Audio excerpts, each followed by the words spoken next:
What time is it? It's Samstra Games time, and today we have a very special episode because it has been 1 year since I started this channel. And first of all, big thank you to everyone who's my subscriber because it means a lot to me, and please stay for a long time. And today, in today's episode, I want to talk about the top 5 game I've played on this channel within the last 12 months. So if any of these games catches your interest, I'll have a Let's Play links in the description and you can just check it out and see if you like it. So let's go. Number 5, Dead Monarchy.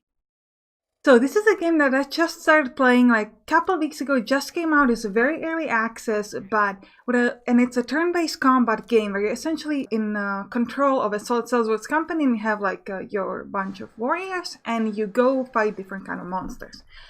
And what I already love about this game is how complex it is.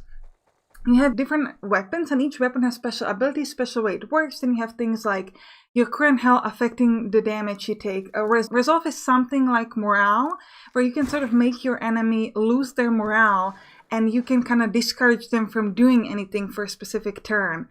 And it has just like so many different strategies. It's very complex, and it's very fun. And like I said, it's now in early access, but if the developer can put the thing he wants to put in the game, it's gonna be absolutely huge in the turn-based combat world. And it's already quite a lot of fun. And a couple of things he wants to add, for example, are like perks, where he wants to, aside from having like weapons that have like special abilities, you're gonna have people that also have like special abilities. So you can have this one guy who's, for example, very fantastic with long-range weapons, and then you give him a longbow, and then he's gonna be like absolutely epic.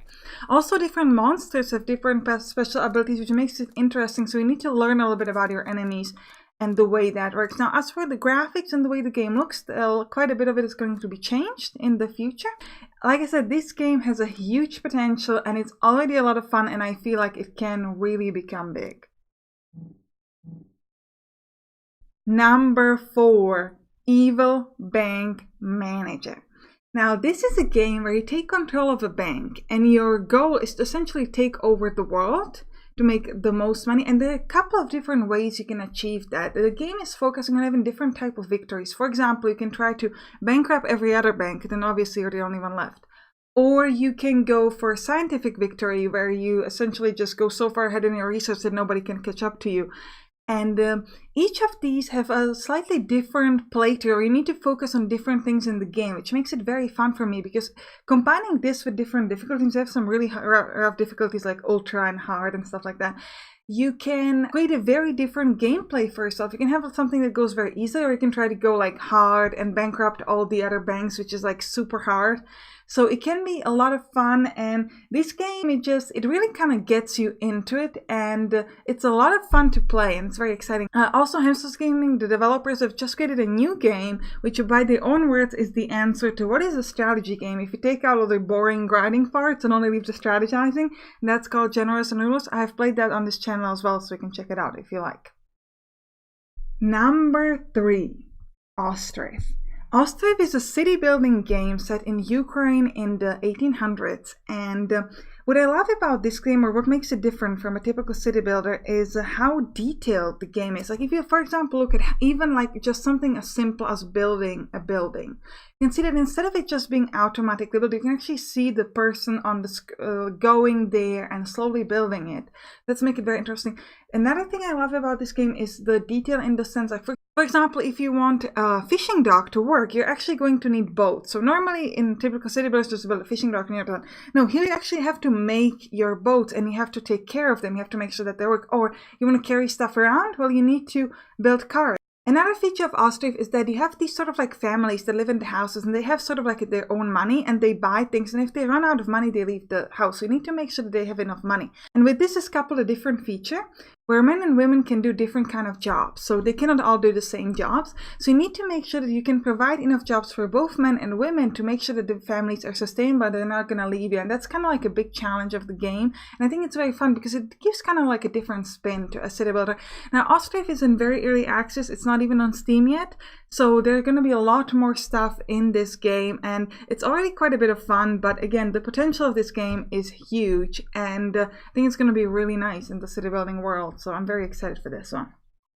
Number 2, Mutant Year Zero. This is a turn-based combat game. And the thing I love the most about this game is its atmosphere and humor. So first of all, you play as a duck or as a boar, and they have weapons, and it's just like, it's really fun. And generally the humor in this game, like the idea is that you live in a post-apocalyptic world and you need to kill off these monsters essentially. And there's something called ancients, just essentially the people of today, let's say. And they find different things that the ancients use. And there's some really nice and funny comment, like where they try to figure out what it was used for. And it's just hilarious and really gets you into the atmosphere of the game, which I love. The combat is very well done.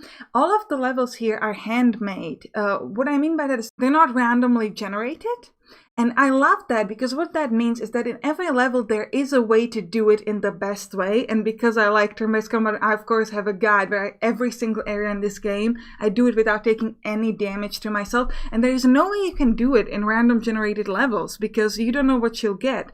But this game is not made like that. The games, you can know that there is a way to make it in the best possible way. And I love that about this game. I've spent so many hours in this game, more specifically 90 if you care. And it's just so much fun. And I love it. I love the atmosphere, I love the humor, I love the combat. Now, before we get to number 1, I want you to write down in your comments what is your favorite game that you have played in the last 12 months and what is your favorite game that you've seen me play on this channel in the last 12 months. So let's talk about number 1. Clave Empire. I mean, did you expect anything else? Had to be Clave Empire. Clave Empire is a city building game.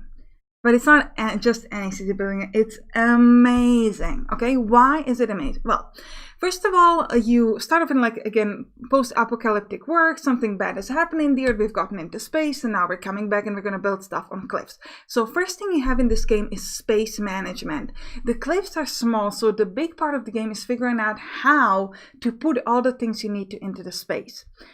Then you have some disasters, which you might say, well, that's not that special. That's a typical city builders game. Well, yes, but each disaster gives you sort of like an honor point. And if you have enough honor points, you can unlock a new set of buildings. So this is a different thing from research, just like unlocking new buildings. And a huge part of this game is like every time you feel like you've built everything, you unlock a new building. But it's not like a one new building. Okay, it's not like maybe I had a farm and now I unlock a better farm. No, it's a whole new set of buildings. It's like, for example, suddenly you can build on the sides of the cliffs, which is a huge complete difference. Like you get a whole new space where you can build, and that's really cool because suddenly the game gives you a whole different look at it, which is super fun.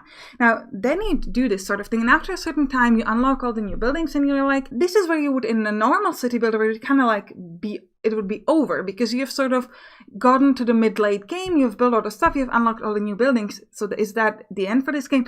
Oh no, this is where this game begins with the story-like task. So game gives you different things that you have to do that are actually based on the story.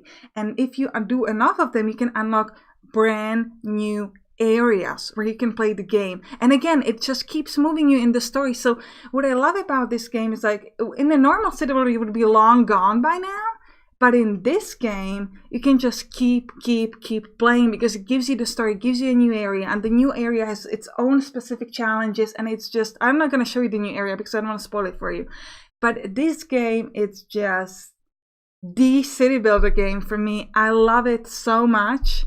And it's just the best. I've played 40 episodes on this channel of this game, and it's just so good. Also, one last thing, it also has a tower defense mode, which I think is kind of funny. Like, you don't build tower defenses, but you have enemies attacking you and you need to kind of handle against them. And again, that's something that none other city builder has. So Clave Empire is my game of choice of the last 12 months. Let me down in the comment what is your game of choice, and if any of these games are interesting to you, you can check out my Let's Play of them in the description. I'll see you there. Bye bye.